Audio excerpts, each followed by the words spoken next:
మీకు తెలుసా, తిరుపతిలో మనం భక్తితో తలనీలాలు ఇస్తాం కదా, ఆ హెయిర్ కి అంత ప్రాధాన్యత ఉందని ఎప్పుడైనా అనుకున్నారా? అసలు విషయం ఏంటంటే ఆ హెయిర్ ని అమెరికా, చైనా లాంటి దేశాలు టన్నుల కొద్దీ కొనేసుకుంటారు. అసలు వాళ్ళకి మన హెయిర్ ఎందుకు కావాలి అనే డౌట్ వస్తుంది కదా.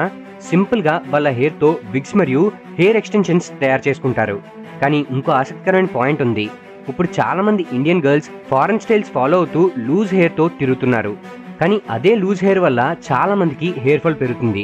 ఎందుకంటే హెయిర్ ని ఫ్రీగా వదిలేస్తే హెయిర్ రూట్స్ వీక్ అవుతాయి. డస్ట్, పొల్యూషన్ స్కాల్ప్ లో కూరుకుపోతుంది. దాంతో స్కాల్ప్ డ్యామేజ్, హెయిర్ ఫాల్ ఎక్కువ అవుతుంది.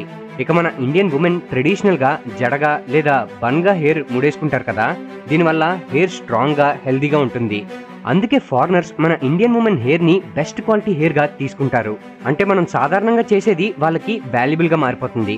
కాబట్టి నెక్స్ట్ టైం ఇంట్లో ఉన్నప్పుడు హెయిర్ ని ఫ్రీగా వదిలేకుండా టై చేసుకొని ఉంచండి. మీ హెయిర్ మీకే బెటర్ రిటర్న్ ఇస్తుంది. ఇది యూస్ఫుల్ అనిపిస్తే ఫ్రెండ్స్ మరియు ఫ్యామిలీ మెంబర్స్ కి షేర్ చేయండి.